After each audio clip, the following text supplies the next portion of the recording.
राधे राधे आप सभी को। मैं रुचिका ईशानी फिर से हाजिर हूँ विवाह या अनुबंध के अगले भाग के साथ। अभी तक आपने सुना रणवीर के वजह से श्वेता कितनी परेशान हो गई है। वो अपने घर पर आकर किसी से भी बात नहीं करती है और अपनी माँ की तस्वीर देखकर उनसे बातें करती है, उनसे अपनी मुसीबत का हल मांगती है।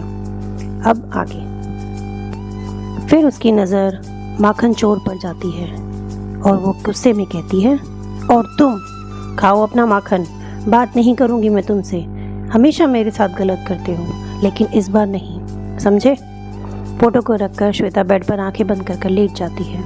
बाहर आलोक, रिद्धि और दर्पण तीनों परेशान हो जाते हैं श्वेता की हालत पर। आलोक के पिता आते हैं अपने कमरे से बाहर। अनिल जी बहुत ही कमज़ोर हो गए हैं कीमो की वजह से। सिर पर बाल नहीं हैं, गले पर नीले रंग के निशान बने हुए हैं, आंखों पर चश्मा है, झुक कर चलते हैं। 45 की उम्र में 60 के लग रहे हैं। आलोक उन्हें हाथ देकर दीवान पर बिठा देता है। अनिल धीरे से कहता है, गुड़िया नहीं आई? आलोक कहता है, आ गई पापा, अंदर है अपने कमरे में। अनिल, उसने खाना खा लिया? आलोक जवाब देता है, जी खा लिया, आप भी खा लीजिए, वो सो गई होगी, सुबह मिलेगी आपसे। अनिल कहता है, एक रोटी देना बेटा, बस मन नहीं है आज बिल्कुल भी। रिद्धि कहती है, आप बैठिए भैया, मैं ले आती हूँ। आलोक बैठ जाता है। रिद्धि दोनों के लिए खाना लगा के ले आती है। आलोक अपने हाथ से अपने पिता को खाना खिलाता है। रिद्धि को यह देखकर बहुत दुख होता है, उसकी आंखें नम हो जाती हैं। आलोक, रिद्धि, दर्पण, तुम भी खाना खा लो। दर्पण कहता है, नहीं भैया, हमारे को जाना है, चले रिद्धि। आलोक मुस्कुरा देता है दर्पण की बात पर। रिद्धि कहती है, कुछ और लाऊं क्या भैया?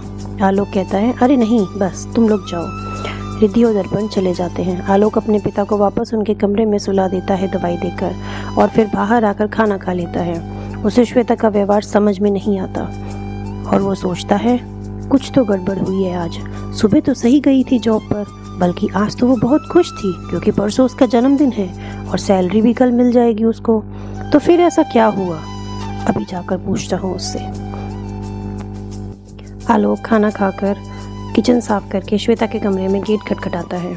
उसको ऐसा करने से दरवाज़ा हल्का सा खुला हुआ मिलता है। आलोक दरवाज़ा खोलकर श्वेता को देखता है। वो सो रही है। उसके सिर पर हाथ रखकर वो उसे उठाता है। गुड़िया, खाना खा ले बेटा। श्वेता अपनी आंखें खोलती है। हल्की हल्की धुंधला धुंधला दिखाई देता है उसको, तो वह आंखें मसलने लगती है। भैया, पापा ने खा लिया? आलोक कहता है, हाँ, अब तू भी खा ले और फिर सो जाना। श्वेता नींद में ही है। उसकी आंखें बहुत मुश्किल से खुलती है। वो खाना खाने लगती है, लेकिन एक टुकड़ा चद्दर पर गिर जाता है। आलोक थोड़ा सा गुस्सा करता है, अरे ये लड़की क्या कर रही है, सब गंदा कर देगी, रुक मैं खिलाता हूँ। श्वेता बेड के सिरहाने से कमर लगा लेती है। आलोक उसे खाना खिलाता है। आलोक कहता है, अब बताएगी क्या बात हुई, या अभी भी कल का ही ड्रामा करेगी?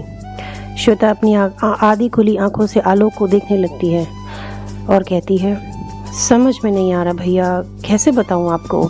आलोक कहता है, मुंह से बता, और क्या? श्वेता चुप हो जाती है।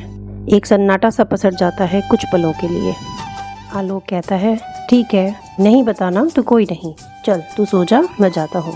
आलोक उठ जाता है, लेकिन श्वेता उसका हाथ पकड़ लेती है, उसे बैठने का इशारा करती है। आलोक कहता है, अभी आया 2 मिनट में। आलोक 2 मिनट में हाथ धोकर आ जाता है, श्वेता के पास बैठ जाता है। For more videos please subscribe to my channel Ruchika Ishani and follow me on Instagram also.